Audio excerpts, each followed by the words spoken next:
Hello, everyone.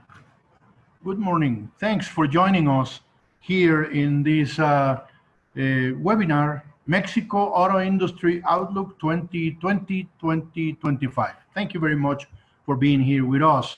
I would like to also welcome our panelists, Miguel Barbeito, Francisco Sanchez, and Guido Bildoso. Thank you very much also for joining us here in this webinar.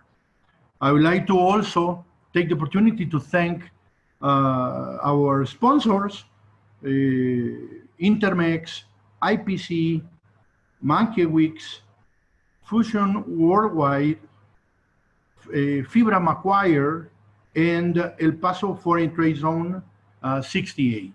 Thank you very much to our sponsors. In this webinar, we're going to learn items that and topics that are quite of interest of the companies that are in our industry. If you are an OEM, if you are a tier 1 or a tier 2, even tier 3s, we all want to learn how this COVID-19 is affecting our industry, not only in Mexico, but also in North America. What is the outlook of our industry coming out of this crisis that the pandemic brought us, and the USMCA, very important to everyone, of course. So I think that we're going to have a very interesting panel here, and we're going to start with Guido Bildoso, a consultant with IHS. Guido, please take the stage.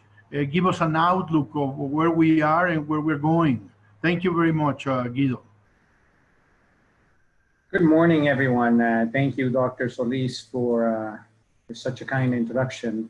And hopefully you guys can see my screen now. Delighted to be here today through this particular channel, and also want to thank our friends at MEXICONOW for always keeping us in mind. We'll be brief in regards to what we're seeing. And as always, we start from a macro standpoint in order to define where we're going to go in all different critical industries that we cover around the world, whether it's energy, transportation, or financials. And in this particular case, obviously, automotive. And in order to do so accurately and follow this from a macroeconomic standpoint, we clearly need to understand what is happening from a medical/sanitary perspective. So I would like to define some of the parameters that IHS Markit is taking into account. First of which being, there is no medical treatment that we would have for COVID-19 potentially coming in until about the end of the year, beginning of 2021. Secondly, there is no widespread distribution of a vaccine until the latter half of 2021, meaning that this period of new normal with social distancing, restricted travel, and so on and so forth is likely to last for quite some time before we start a full recovery. So that's a very important parameter to keep in mind. We've hired our life sciences unit that basically does a forecast for medical equipment, medicines, and so on and so forth, has defined that as the basic medical parameter that we need to take into account from an economic standpoint.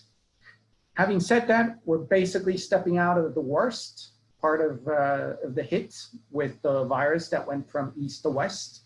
The result is basically all major industrial economies around the world having been in a recession. And we are obviously going to start to climb out of this. We're in this process of opening up several different regions around the world, whether it's Europe, which happened in June, and obviously North America, which is happening in July, and obviously the rest of the world coming up ahead in a not so distant future. As we start to open up, the services industry is drastically hurt. So obviously several governments around the world are very aggressive when it comes to fiscal and monetary stimulus, which is obviously going to allow for some of the momentum that we are going to see from an economic standpoint next year. But in the grand scheme of things, the important point to keep in mind is we took a heavy hit, particularly during the second quarter. We're beginning to normalize. but we won't be coming back to where we were at from a global standpoint and primarily from an automotive standpoint at the end of 2019 until potentially 2023 and beyond. As mentioned before, we don't have a massive distribution of the vaccine until about 2022. And this will obviously create a new normal that restricts vehicle purchases around the world. Why is this relevant? Because from an automotive standpoint, the industry needs at least about 80 to 83 million units of production in order to break even. As you can see here within our forecast, we're basically calling for roughly about 71 million units around the world this year, with most major markets, meaning China, US, and Europe, losing about 3.5 million units this year. You can see what our forecast looks like relative to our January forecast. And also critical, realize that 2021, we will probably sell 78, 79 million units, which means that we'll probably be borderline profitable. And they're under the assumption that, there are no major second waves coming into the pipeline. Trying to understand the major market for sales for North America production, US, we've made adjustments. And the good news is the automotive side of the world seems to be faring a little bit better than the overall US economy. If a direct translation of that 6% US GDP contraction translates into about 12 million units of demand, and our forecast calls for roughly about 13.2, 13.3, and obviously we'll have to see how the opening up of southern states that have just closed takes place in the coming months. If we permeate that over to the production side, we basically closed all automotive plants in North America for roughly about 7 weeks. As a matter of fact, it was all throughout the Americas, with the last plant closing being Pesquería, which is a Kia plant in Nuevo León, on March 25th, and the first batch of plants up in the US opening the week of May 18th. As a result, we're looking at several million units of production lost relative to what we were envisioning before, not only for 2020, but throughout the next 5 years, which is normally what we take into account from a supplier standpoint to get back the investments that we make into a particular product line. Meaning that if we were to think about all of the loss that we're going to have between 2020 and 2026, it's like as if we almost lost a full year of production. Having said that, we're looking at about 12.6 million units, and you can see what the split looks like per country here and what the recovery is going to be like. If we split that into a monthly perspective, with the US basically starting to recover, we are going to push full throttle ahead, and we anticipate that the next few months are going to be very, very busy. The one thing to take into account is that obviously this forecast does not envision a major second wave coming into the pipeline. The other thing that we're about to see is whether we see a repeat of what happened in 2009, where product lines were extended and extended and extended because we needed to recover some of the losses that we had as a result of the Lehman Brothers crisis. So we'll have to see how the impact of the coronavirus disease comes around over the next few years. We know that some products have been delayed 3 to 6 months, and obviously there may be a few that are delayed a little bit more or perhaps years. With that, my team and myself would like to thank you, and back to you, Dr. Solis, so that we can open up the floor here.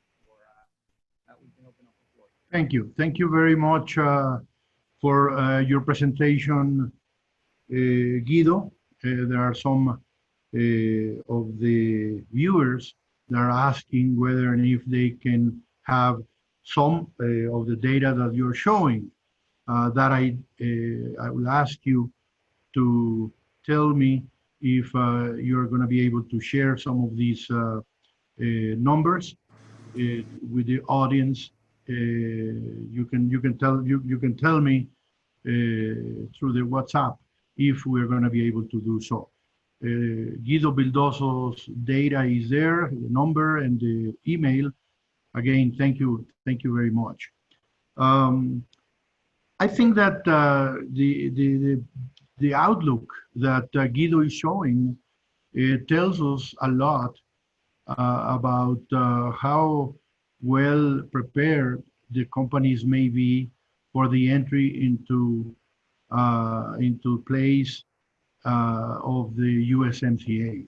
The USMCA just started on the 1st of July of this year, and the companies, as we saw, are just coming out of this closing of the plants. Some of them were closed for a couple of months. Some of them were closed for a little bit more. The fact is that the entry into force of the agreement on the 1st of July is a tremendous challenge for these companies. The outlook that Guido is showing tells us that the new vehicles demand is going to drop. My estimate is that in Mexico, the drop is going to be close to 25% on a yearly basis on 2020. And in the United States, a similar number.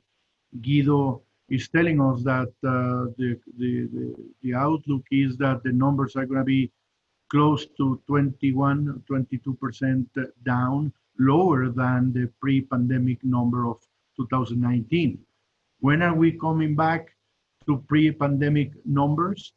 Well, this drop of 20 to 25% in the Mexican market and in the U.S. market is not going to be recovered before the end of 2022 or even 23 or 24.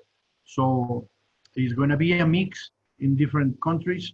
My guess is that the numbers of 2023 are going to be hitting numbers at the pre-pandemic levels. And that's a tremendous hit for the industry in the world, in the United States, and in Mexico. We're going to see that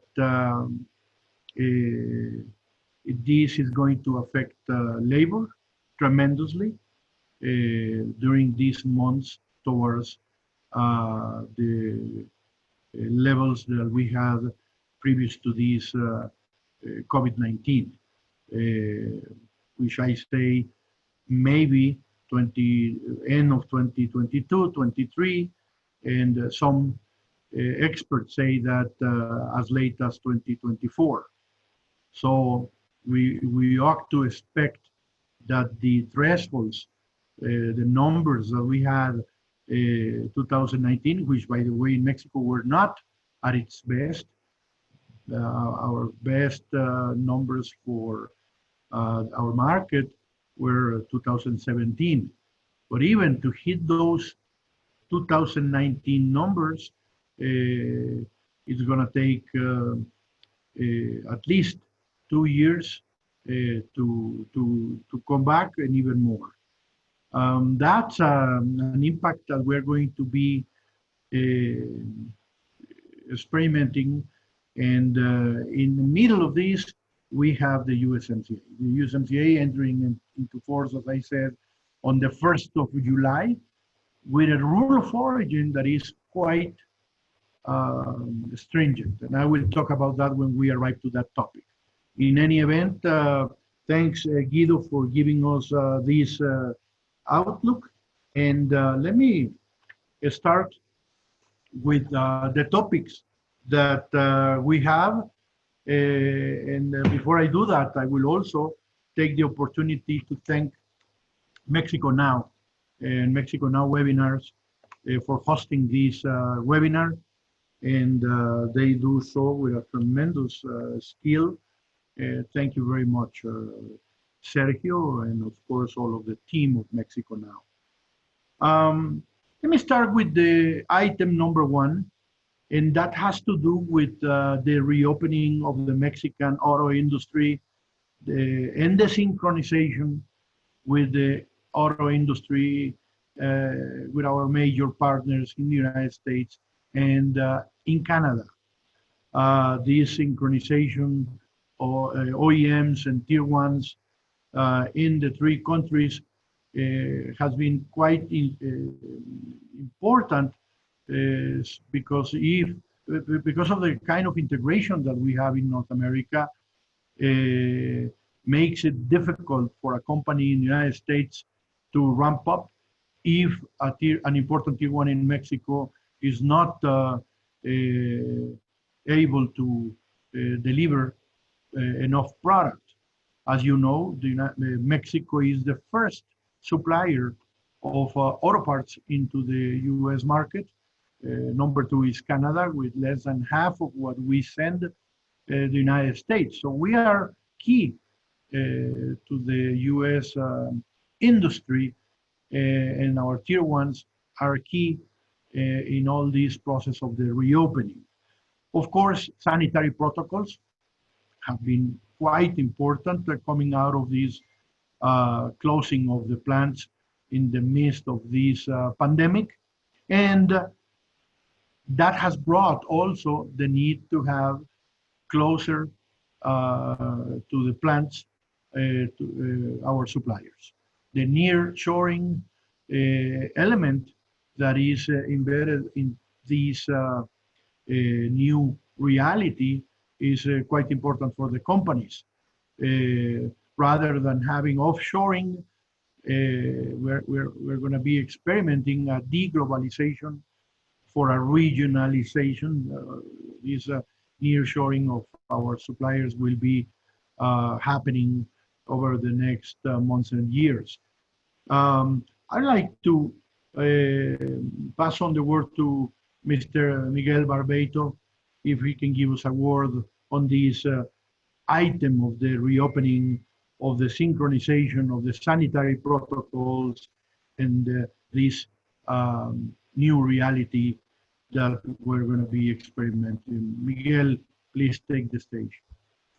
Thank you, Eduardo, for inviting me, and thank you, MEXICONOW, for also considering me as a speaker here today. It is really important for us as Mazda to present in this forum, and I'm sure that will help us learn even more about how the industry is reopening and accepting this new reality that we have heard so much about. I'm not just going to talk about manufacturing, also I'm going to talk about also retail perspective, because domestic market is really important for the brand. It has been a difficult time for everyone. We have gone through moments in which at first we didn't know how to react or act. And it is precisely for this reason that in some way, I think I am grateful for all of this, because this made us to think different.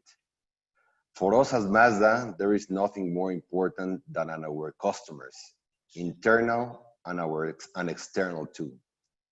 Our priority at the start of this pandemic, without a doubt, was the health of our employees and of course our customers. For the peace of mind of all of us, we implemented a series of measures that range from starting to do home office before the government dictated it, to closing the sales floors globally. This was the moment when we began to work with what we had and use it for the benefit of both our clients and our entire network. We created in Mazda, in conjunction with our network, plans to keep our service shops active. Thus, we decided to provide the maintenance service at no cost to our clients during the months of April and May. And in addition to this campaign, we also offer the no-cost oil change to all medical personnel, regardless of the brand of their car. This is an effort, or this was an effort that the company, that the brand made to all the people to help this country that needs a lot from us. As we know, on a global level, a production adjustment was made. which led to the complete stop of our production plants. Of course, here in Mexico, we have a Salamanca plant that we stopped production on April and May. This made us work with a different perspective of the business. Balancing inventories was one of the first strategies. We knew that there are dealers with inventory up to 240 days supply, and we started from there. So we could have healthier inventories, and we need to balance the business from a dealer perspective, manufacturing perspective, and supplier perspective. We completely changed the way we work. And I'm not talking about working from home or having Zoom or Skype meetings. What I mean is that we had to implement new ways to get closer to our customers, grow our digital platforms through structures that allow users to shop online and scale their maintenance services online. This helped us from a customer to keep in touch with their dealership and the network very active. We implement and develop ideas in record time and reinforce those we already knew. The digitalization of processes is the path we must take in a retail perspective and in a manufacturing perspective. 120 days have passed since the lockdown started and many things have happened. Our corporate offices are still closed. Our production plants closed for 2 months, and now they operate through staggered hours that allow people to feel safer, but also very limited. Although we will continue producing, now the wrap-up will be according to the demand. Things have changed, but what has not changed is our focus on the customer. It will continue to have 100% of our attention. Our customer centricity vision is one in which we keep doing everything necessary for them to feel fascinated. We will keep following all the necessary hygiene and space sanitation processes, as well as complying with the rules that the Mexican government institutions require of us. This is something we have always done. Being resilient is one of our characteristics. The spirit of Hiroshima has shown us that the worst thing we can do is stop. We will continue to challenging the conventional and overcome moments in history that seem impossible to overcome. What for some is a pause, for us is opportunity to reinvent ourselves and return stronger. Mazda arrived 100 years ago in this world, and it is here to stay through new technologies, ideas, the cars we build, but more importantly, its people. In Mexico, we see a great area of opportunity to grow and continue enriching the lives of people and society, and so we will. Without a doubt, this, more than a brand, is a life experience that has taught us to be strong and overcome the not so good moments and enjoy the ride, but most importantly, it has shown us that it is always with us. This is my participation for today. As I mentioned, for Mazda worldwide and for Mazda in Mexico, most important is the people. Without people, there is no companies. Without no companies, there are no salaries, no nothing. So we are taking care of all the people first after this lockdown and during the lockdown. And then we are planning not in a short term, now we are planning in a mid and long-term base. So thank you for the invitation again, Eduardo, and I pass the mic to you. Thank you. Thank you very much, Miguel, for your insight and the situation that Mazda went through during this tremendous pandemic. Thank you very much. Now, I'm going to turn the microphone to Francisco Sanchez from Delphi. Please, Francisco, take the stage. Thank you, Eduardo. Thank you. And I really want to thank MEXICONOW for organizing this webinar, but also to thank more than 1,000 people that is connected. It's great to be here sharing this webinar with with Miguel, with Guido, and Eduardo. Let me take a little bit some comments about the safety protocols that we needed to implement in our plants. Of course, I will mention Delphi Technologies, but this is applicable to all the companies in the industry. Back in March, federal government in Mexico established some protocols that are required to reopen operations in the country, but also the state governments did the same. Both established some guidelines that we need to follow that has to do with the protection of the people, like, you know, measuring temperature, have the alcohol gel in the entrance, have this safety distance between all the companies, all the people in the manufacturing line. Yeah, that is something that everybody did. But something that is more important, and we believe this in Delphi Technologies, is to really take care about the people. And not only inside of the building, not only inside of the plant. We've been doing a lot of a big effort to train the people, to let them know what it means, what is the problem that we're facing with this COVID-19. They need to understand what we need to do to avoid the spread of the virus. We need to understand what we have to do when we are at home with our families.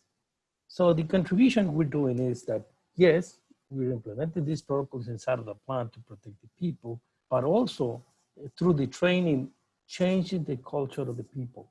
And when we change the culture of the people, the way that they think and they behave, they bring that back home. And that's the contribution we're doing to reduce the spread of the virus in the community. It's through the training. So I think that is very important. I don't want to go and talk about what we have to do to get connected with this reopening. I'm going to talk about that later on. So for me right now, it's what I have to say in this topic, Eduardo.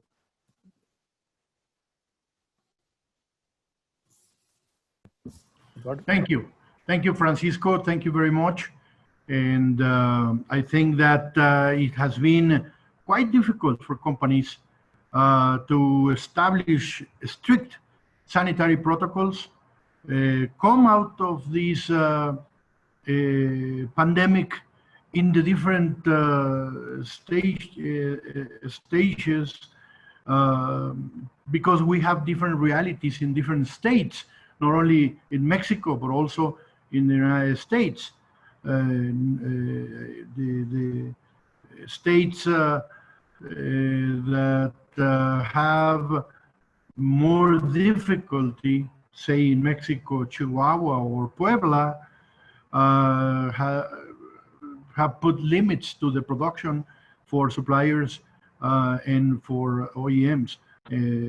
For example, Volkswagen and Audi that started their production only in the 1st of July of this year, at the same time that the entry into force of the U.S. MCA, the new agreement.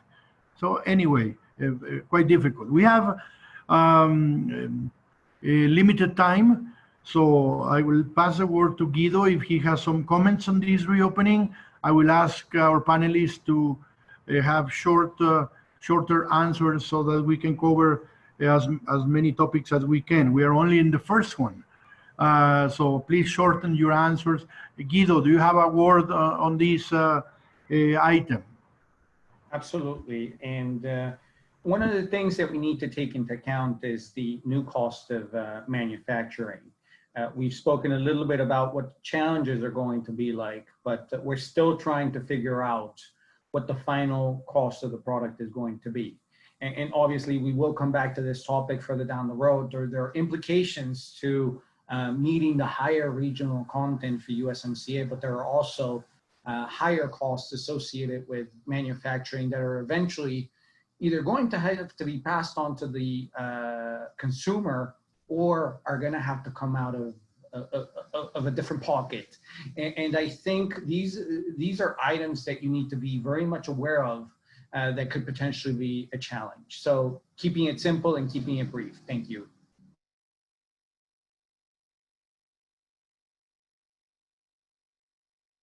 much, Guido. I see a lot of questions coming, I'll try to get to that at the end of our questions that we have here for the panelists. Second item in the agenda has to do with this entry into force of the USMCA.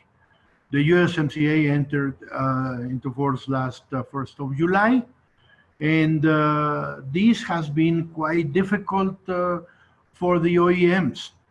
As I said at the beginning of the webinar, the USMCA brings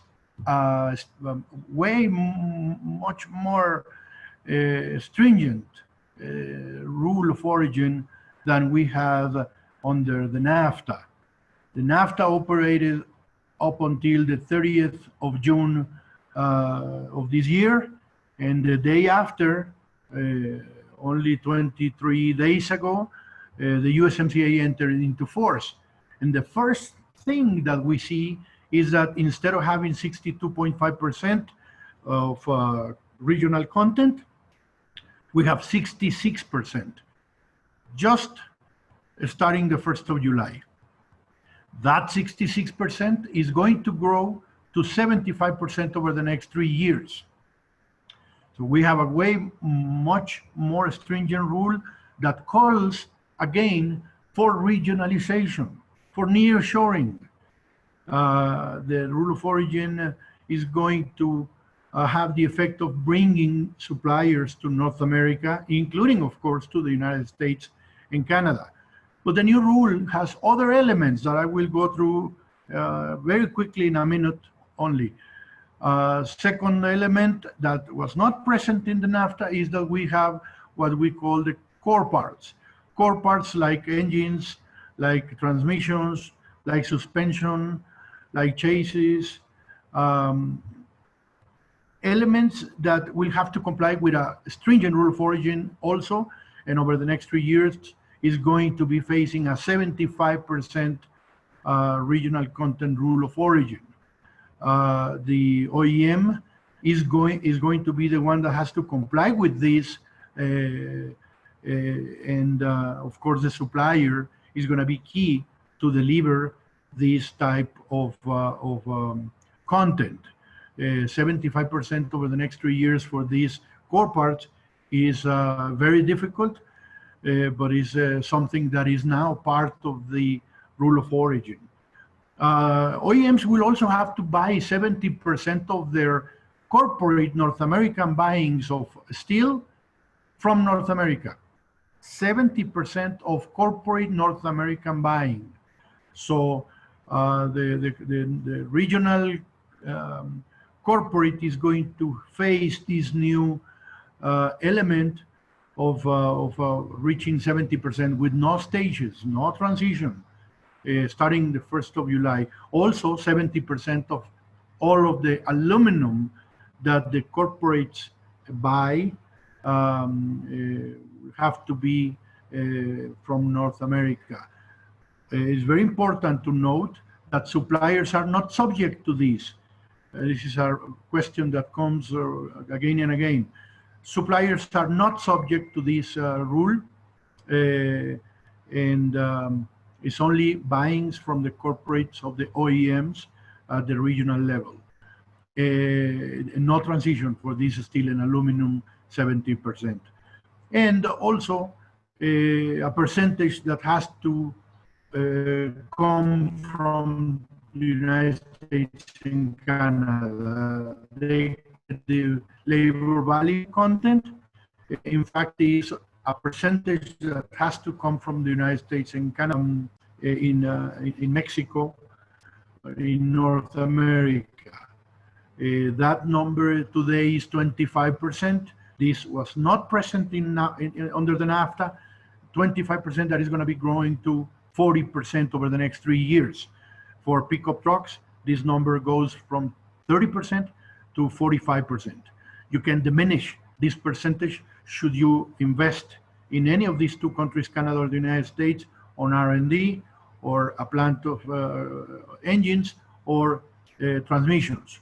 With this, you can show to the importing authority and diminish this percentage. Are the OEMs going to be prepared? Are they ready to comply with the rule of origin starting the 1st of July, this new very strict rule of origin? The answer is no, not everybody. The USMCA calls for an alternative regime that has a waiver, a temporary waiver of this rule. The USMCA states that the OEMs can negotiate with the authority of the importing party, in the case of Mexico, with the USTR, to be able to comply with a less stringent, less strict rule of origin temporarily. It's a waiver to the rule of origin established under the USMCA. They can do this temporarily. The negotiation is by model. Is not corporate, but rather by a model that is not going to be able to comply.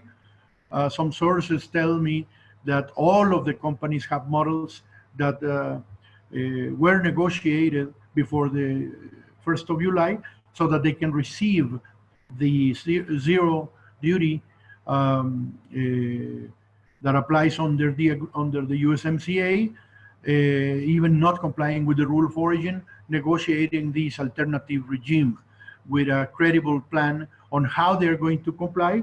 They have up to 5 years to comply, depending on the negotiation they make. So the rule of origin is tough, calls for regionalization, calls for nearshoring also, and the companies are able to negotiate so that they can still navigate with zero duty, even not complying with the rule of origin, should have they negotiated this agreement with the importing authority. Exporters in the US have to negotiate with the Ministry of the Economy and likewise with the Canadians. Those negotiations, by the way, are confidential. So you're not going to find a piece of those negotiations anywhere. Companies make these privately with the authority of the importing party. They only gave the results to the local authorities. But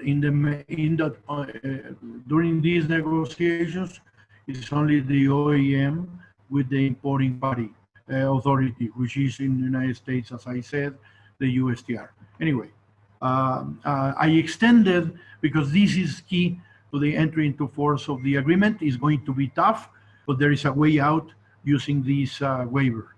I'm going to open because I know that Francisco has some comments also. And Guido, should you have any comment right after Francisco, I'll give you the word also. Francisco, please. Thank you, Eduardo. Of course, the portion that you mentioned, it's very welcome because you are one of the most important experts in these free trade agreements in North America. But I would like to talk about another topic that is part of the USMCA. As you know, the NAFTA, the original one, the 1994, included only 22 chapters. Several topics included there, but now the USMCA includes 34 chapters. So there's a lot of new topics included in this new free agreement. I will focus my comment to the chapter 23, which is related to labor. It's new. It was not a specific portion, at least not in the way that is now in the original free agreement. Today, the USMCA chapter 23 includes the commitment to be in compliance with the 1998 declaration made by the ILO, or International Labor Organization, as we call it in Spanish, the OIT. That includes a lot of requirements to have a fair job or labor in the countries. Includes, for instance, avoiding forced work or infant work, or also includes some details related to the protection of the immigrant workers, So it's been interesting because it's trying to protect the people, the workers. Of course, includes other elements like the democracy in the union elections. Companies need to support this process. And by the way, this is not just because it's written in the words or the letters of the USMCA. It's already in the Mexican labor law. So it's simple.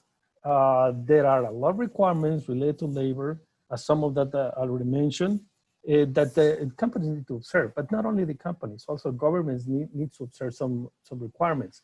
For instance, there's a requirement to replace what we call Junta de Conciliación y Arbitraje for labor courts, or in Spanish we will say tribunales laborales. So it's a major change in the way that we do things. Now, talking about the automotive sector, companies that are part of this sector worldwide are used to, we all daily, all the time, needs to work in compliance of customer requirements or regulations by governments. So these additional items that I've been mentioning are just additional requirements. And this industry is very well known because it's always focusing on being compliant with this, with the rules or requirements and laws that are affecting the sector.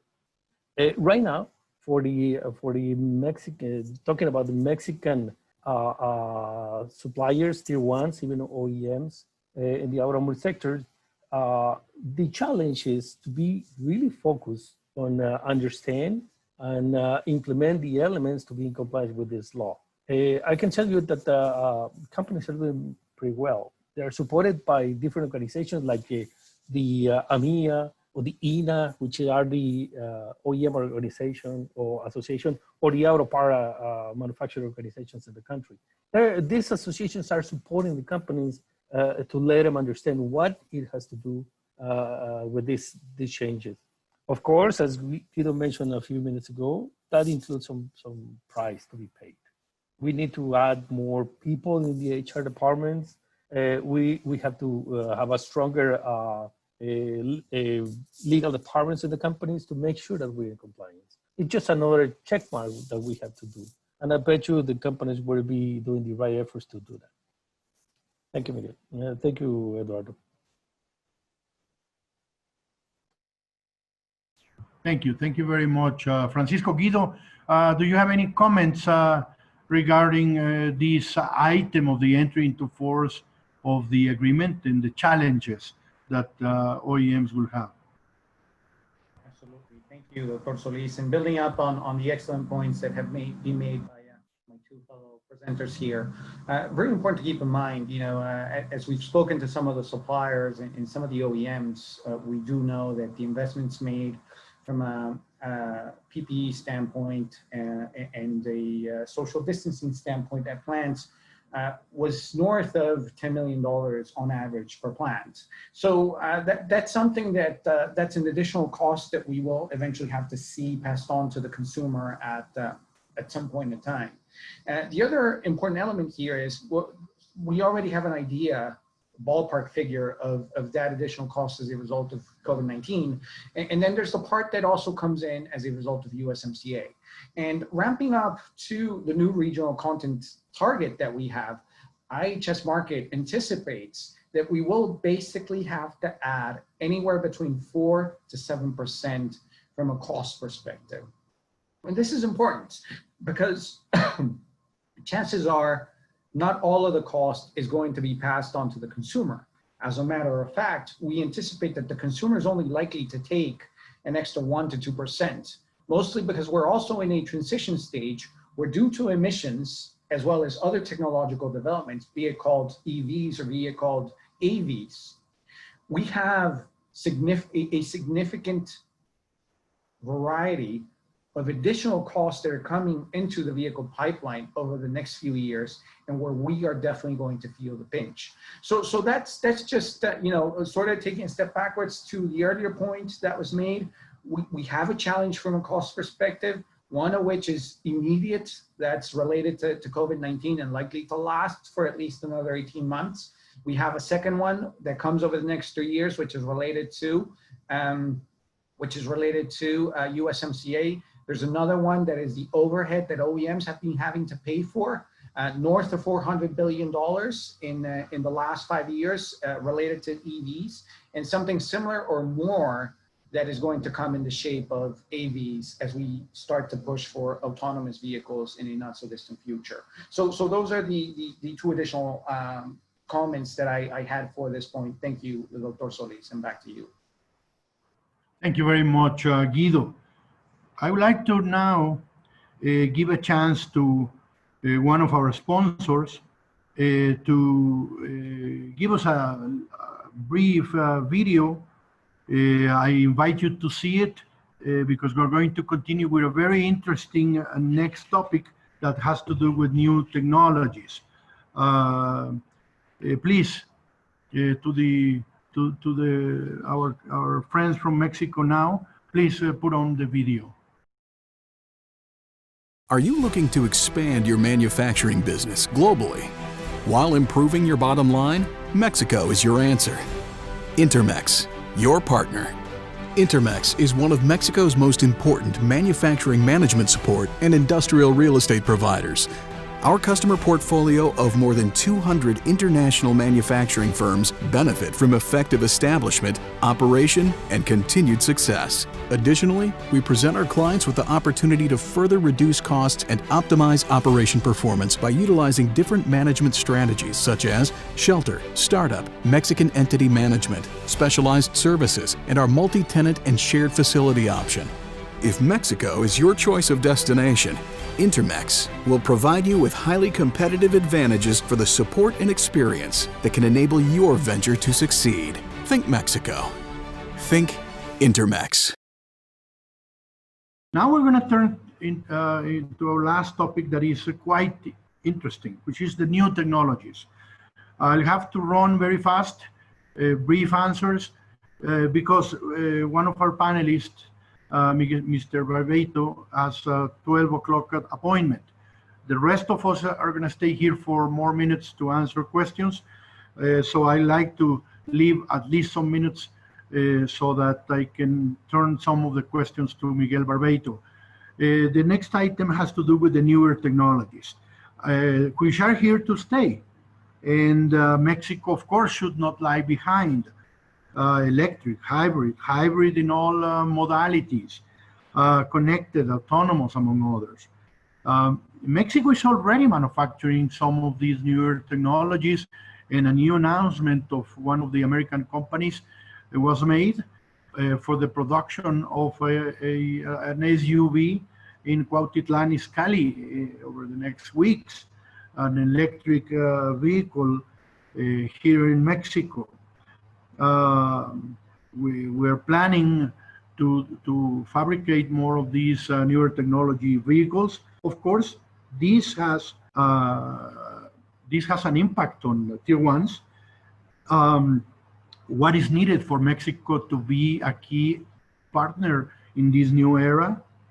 What role will the tier ones play in the localization of more of these projects in Mexico? What about the academic sector?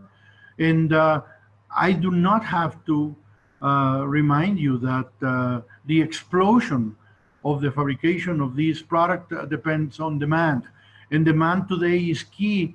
Demand today has the government support as key up until we have a breakthrough that lower costs in these technologies.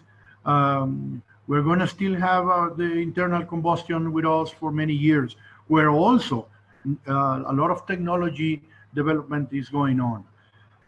Miguel, do you have a comment on these newer technologies? Sure, Eduardo. Mazda Worldwide is working on this towards 2030. Our sustainable Zoom Zoom policy says that from now on to 2030, Mazda is planning to launch in every single segment in which we participate any type of electrical vehicle, or VEV or any kind of new technology. So we are preparing all the efforts. Last year, we launched globally the first mass production electric vehicle for Mazda. It's called MX-30, which, by the way, we are planning to launch, or we are launching in these days in Europe. This is the market in which where Mazda is prioritizing the launch right after North American markets such as U.S. and Canada. They are going to have that. And for Mexico, there are no plans. We need to work together with Mazda Corporation. And for sure, we need to have all the infrastructure from a country point of view in order to offer benefits for the customer and also having the infrastructure for this type of vehicles and this type of technology. So our vision is to keep the DNA of the brand being a celebrate driving point of view. Even it doesn't matter if it's an electric vehicle or hybrid or any type of technology. We need to keep our strategy in the celebration of driving. So that's basically my comment, Eduardo. Very interesting, Miguel. Thank you very much. Francisco, do you have a comment on this newer technologies item? Yeah. Let me highlight that Delphi Technologies has a business unit that we call electronics and electrification, and their product portfolio includes electronic devices that are required to implement electrification in a vehicle. Any level of electrification, going from the mild hybrid all the way to electric. That includes DC to DC converters, inverters, etc., controllers. Basic electronic devices. Delphi Technologies holds or includes in their footprint a couple of tech centers that are designing this type of products. In North America, we have a couple of manufacturing plants that are actually building these products. One is in Indiana, and the second one is here in Mexico, in Reynosa, Tamaulipas. This plant in Reynosa, it's very interesting. It's all brand new. We started plant back in April 1999. It's less than a year. 2019. And less than a little bit more than a year. And the purpose of this plant is to start building the manufacturer cells, manufacture lines for these type of products. Big challenge we have is our suppliers. As this is an electronic assembly plant, our suppliers are integrated circuit manufacturers that actually are not in the region. So this is a big challenge that I believe we have in the region, which is have suppliers for the integrated circuits. Mainly they are in Asia. But anyway, the Delphi technology strategy, as always, is to build in the region where we sell. So if we're selling these electronic devices to the North American market, we're going to manufacture here in North America. Challenge is to have suppliers in the region. Are they going to come? Big questions. Okay. Eduardo? Thank you. Thank you very much. Francisco, Guido, do you have a comment to make on this very interesting item on the newer technologies? We do, and it's a very brief comment, Dr. Solis, from an industry standpoint. And as much as we're aware of the fact that we have electrification taking place at a very rapid pace around the world, it's important to highlight that from a North America standpoint, the U.S. just determined its new emissions legislation. So the EPA just released SAFE back in the month of April. And this is very important to keep in mind because it drastically changes the outlook for the next few years, where the improvements on fuel efficiency will only be roughly about 1.5%, as opposed to 5%, which is what we had from the Obama era legislation, which was CAFE legislation, corporate average fuel economy. It's important to highlight too, that during this process, or during the CAFE legislation process, California was allowed to have a waiver from this legislation, and this obviously extended to other states under the norm of 177. And California legislation, CARB legislation, basically targeted about 15% zero emissions vehicle, whether it was hydrogen, electric was not relevant as long as it was zero, and it had a very hard target for 2025. So that has gone away, or at least in theory it has gone away. It's in court. So we have to be very mindful of this. That the plants will basically have to cater to very specific product that will be determined by this set of legislation in the US, and then other products for the rest of the world, which is obviously going to have to be highly electrified. And that's one more challenge that we're going to have to navigate through over the next few years. Thank you. Thank you very much, Guido. Appreciate your comments. As you know, the newer technologies are very much today depending on the kinds of support that the governments give to the buyers of these technologies. The support is necessary up until we have a breakthrough that will lower the costs of these newer technologies to the clients. So I have 1 minute left for Mr. Barbeito, and I'm running through some of the questions here that I have. Miguel, could you give me your insights on this economy recovery, or the crisis recovery that Guido and I talked about on sales? What are you planning over the next months?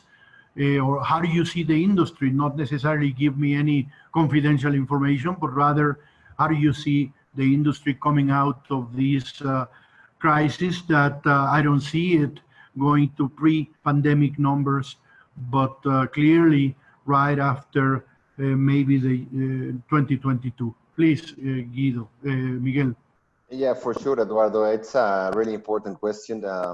And let me tell you, the industry is running the first 6 months of the year in a decrease of 32%, rather than Mazda is decreasing 27%, which is good news for us to being below the industry decrease. The worst part of this is the second semester of the calendar year. So everybody, when we started this lockdown, we were thinking that the worst months were April, May, and June. But in my own point of view, the worst months will be coming in the next months. Why we are forecasting this? Because during this lockdown, April, May, and June, and also July, most of the brands are putting a lot of promotions in the marketplace. So the customers that are having an opportunity to buy a car, they are taking that opportunity to buy a car. However, once the OEMs or once the brands are going to start launching the 21 model year, so we need to take some pricing actions. Why? Because as everybody knows, the deterioration of the Mexican peso is really bad. So it's from 19.5 to 22, 30, 22.5 these days. It's a big deterioration of 25%. So I'm not telling that we are going to take those amount of percentage of pricing, but at the end, in order to recover a little bit of profit from a corporate point of view, we need to increase pricing. So it's a very simple equation. If we increase pricing, the demand is going down, the volume is going to be down. So that's why Mazda is forecasting that the industry at the end of this calendar year is going to finish to end below the 900,000 units. It's a deterioration of 35% round number comparing to 2019. So what happened in the coming years, 2021, 2022, the industry is going to recover very slowly.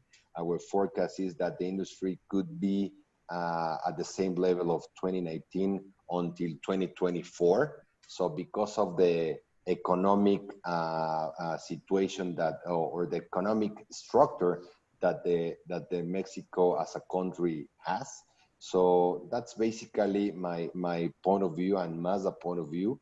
So our strategy, Eduardo, as I mentioned at the beginning of my presentation, is that we always take care of the customer, offering to the customer the needs, what they are requesting. And right now, most important is to have a good level of inventories. Our strategy, it's not a secret, our strategy is to have one unit less the demand. Okay, we need to protect the inventories.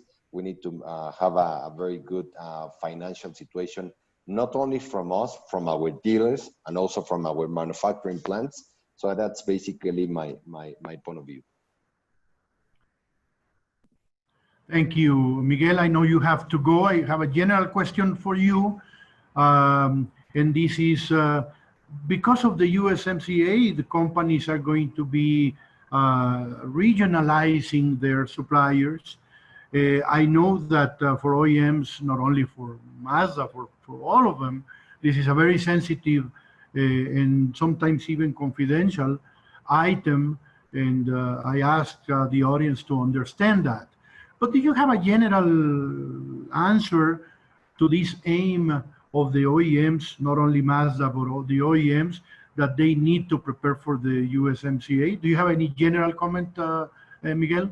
Yeah, general comment, Eduardo. It's a very sensitive topic these days for every OEM. What I can tell to the audience is that we are working on it in order to reach the 75% or all the topics that this USTR is requesting to us. Just for the reference of the audience, we are building a plant in Alabama in the United States. So we are working towards the beneficial or the benefits that having a plant in Alabama, having a plant in Mexico can work on towards to reach and to comply to this new trade with the U.S. and Canada. So that's basically briefly my comment, Eduardo. Okay, there's at least two questions of suppliers that would like to reach Mazda. Of course, at the end, we're going to be giving the emails of everyone. Should you want to contact any of the panelists, including, of course, myself, we're going to be giving at the end of the webinar the emails of everyone. Miguel, we want to thank you very much for staying here with us for these minutes after 12. We're all going to stay here. Please do not go. I just wanted to thank Miguel before he goes. Thank you very much, Miguel. Oh, thank you, Eduardo, and all for the invitation, and thank you for my colleagues Guido, Francisco, and wish you the best. And the most important is that we have good health, and we need to share some optimistic to our employees, to our strategic partners, because this pandemic starts mid-March, and I'm sure that we'll finish. We don't know when, but we'll finish. So we need to work to generate employment, to generate economic in the country. Mexico is a great country to be, and I am proud to be a Mexican. So thank you, Eduardo. Thank you. Thank you very much, Miguel. And thanks for being with us in this webinar. Thank you. We're going to continue. We have a lot of questions, and we're going to extend a little bit the time of our webinar before everybody goes. Some of our audience is flying out, so we're going to run. Sara Cantera, thanks for your questions. Miguel Barbeito can answer this question through his email. We're going to be giving you the email of Miguel Barbeito at the end of the webinar. Let me run through some of the questions that I took note here. Yes, Guido kindly is going to be sharing his presentation. Please, Guido, send this to our hosts, Mexico Now webinars, so that they can share your presentation as some of the audience is asking for it. Guido, we have a question for you here. In your first slide, you missed Mexico. They're asking, what about the Mexico recovery? GDP, the economy in general. Guido, can you take the stage? Thank you, Dr. Solis. And you know, I'm certainly missing Mexico, and I'm certainly missing being down there and interacting with all of you. And hopefully that can happen sooner rather than later. From a GDP standpoint, we're basically calling for a contraction of 12% for this year. So it is a fairly hefty contraction. From a FX perspective, we're probably a little bit more optimistic than where the rest of the market is at. And this is under the notion of how we see the market relative to purchasing power parity. We don't think that the peso truly north of 20 and a half pesos to the dollar. So that's a very important concept to keep in mind as we anticipate that in due course, the peso has to head back towards 20 and realistically even lower than that. And I know that that's very hard to digest at this point in time, given what we have just gone through. But that's obviously a key element from a macro standpoint. Last but not least, you know, from a local market perspective and domestic sales, we are calling for a contraction towards 940,000 units for this year. Very much in line with what Mr. Barrieto was saying from Mazda. We have a challenge coming into the fourth quarter of the year with higher prices, but obviously given the need to keep assembly lines running, and particularly with the fact that the U.S. is taking less passenger cars and Mexican production being so heavily vested on the passenger car side, we're going to have to do something about it. So we understand that car prices are finding headwinds right now, but we also know that incentives could potentially last at least through the end of the year, and we would be looking at volumes north of 80,000 potentially for October, north of 90,000 for November, and north of 100,000 for December, assuming that we don't have a serious lockdown, a nationwide lockdown coming into the pipeline at that point of time as we're moving into the winter months. Thank you. Thank you. Thank you very much, Guido. We have at least 3 questions to Miguel Barbeito. Please send them directly to him, as we're going to be giving you his email at the end of this webinar. There are several questions regarding the rule of origin. I will try to answer them myself. I will try to pack them. It says, what is the percentage of the new rule of origin? Well, I told you 75% over the next 3 years in net cost, the regional content. In this 1st of July, we have the first stage of this transition, and today 66% applies. So we went from 62.5 to 66 in the 1st of July, and on over the next years towards the 75%. Remember, there is a waiver if the company negotiate this waiver, this alternative regime temporarily, and they have 5 years, staged 5 years with a credible plan to comply with the new rule of origin. Will the labor content value hit Mexico? Well, it calls for today 25% of the vehicle that has to be from suppliers in the U.S. and Canada. There is an element that I didn't mention that is very important to comply with this percentage. That is, suppliers, tier 1 suppliers in Mexico also buy from the U.S. and Canada from tier 2 suppliers. Those buying from tier 2 suppliers can count towards the percentage that the OEM has to comply with. Again, if the OEM buys from tier 1s in the United States and Canada, it accounts for the percentage.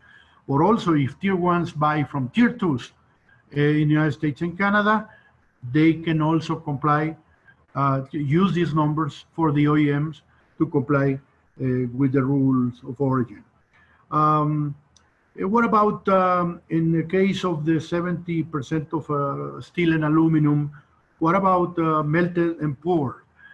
There is a new rule that applies in this new agreement, and this is that 7 years after the entry into force of the agreement, the steel has melted and poured source of the steel has to be in North America.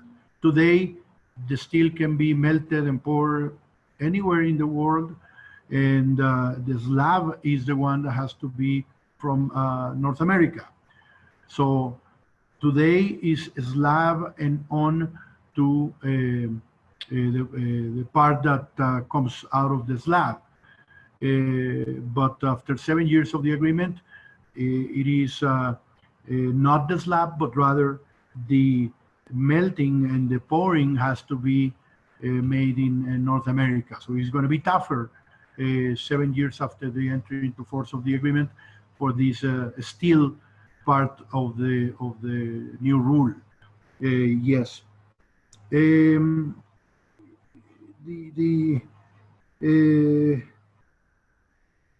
The support for electrification, is it key? Yes, it is key. The United States is walking away from the support. Of course, is key for demand. In Mexico, we don't have but a small support to these kinds of technologies. We have tried very hard with the legislators in Mexico to give value-added tax exemption to these type of vehicles, but we have not been able to get that. That could be a help for these electric or hybrid and hybrid plug-in type of vehicles demand. Does it affect? Yes, it does affect demand. And I told you that up until we have a breakthrough, technological breakthrough, we're not going to see an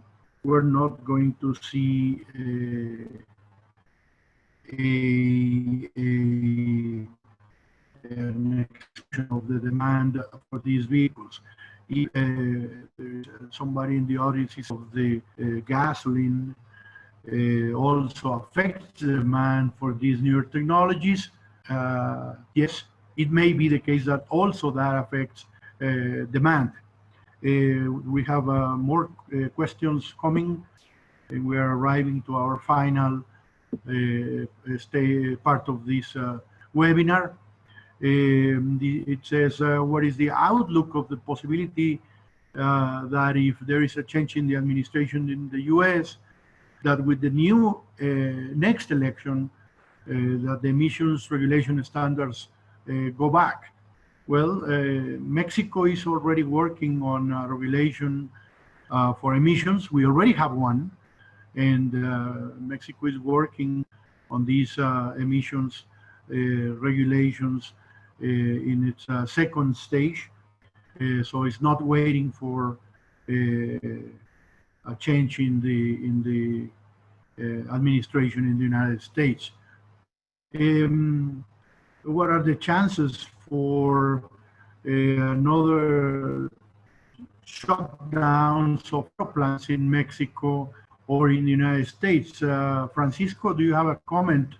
Are there chances for more shutdowns because of this pandemic? Well, I need a crystal ball here. Really, the driver of a potential shutdown will be the health and safety situation in a certain location, city, state, or country. I believe that governments are doing good efforts to reduce or even eliminate this pandemic situation. As Guido mentioned before, everybody in the entire world, we're expecting to have a vaccine available, a medical solution for it. As soon as they come, the risk is going to reduce. But yes, the risk is there.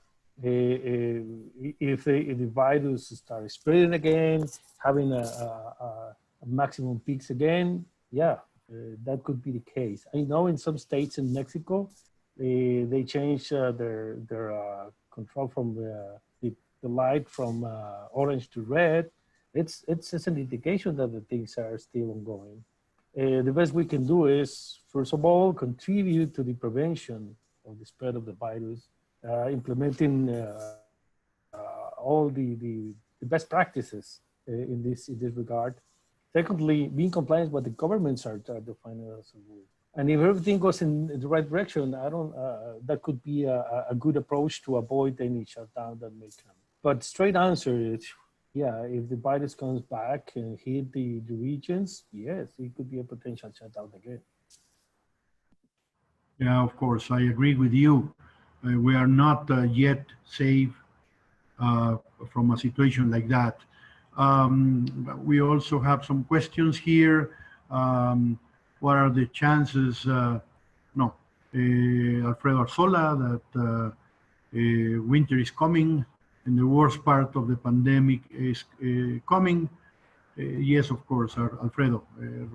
Francisco already talked about that. We cannot discard a situation like that, especially state by state. What about Mazda and Nissan that request steel from Japan? How will the tier 2s and tier 3s deal with this? Well, remember that the steel and aluminum 70% corporate buyings is only for the OEMs. So is this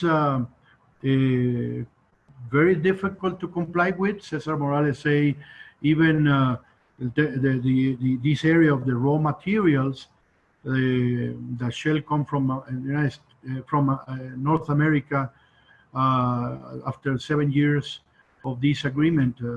Today, from slab, 7 years from now, melted and powering has to come from North America. Is it too much to deal with? Well, yes, of course. This is a very, very tough area. We have to work very close with the steel suppliers. They understand that we only have 7 years. We were asking for at least 10 to 12 years. We didn't get it. And they have to work very fast so that the melting and the pouring is done, performed here in North America in order to comply. We do have more questions, but we don't have more time. I'd like to thank, of course, Mexico Now for this hosting this webinar. Thank you very much, Sergio Ornelas. I'd like to also thank our sponsors, El Paso Foreign Trade Zone 68, Fibra Macquarie, Fusion Worldwide, Intermex, IPC, and Mankiewicz. Thank you very much to all of you. Of course, a special thank to our panelists. Thanks, Francisco. Thank you, Guido. And thanks to Miguel. There are still some questions for Miguel that will have to be directed to him, to his email.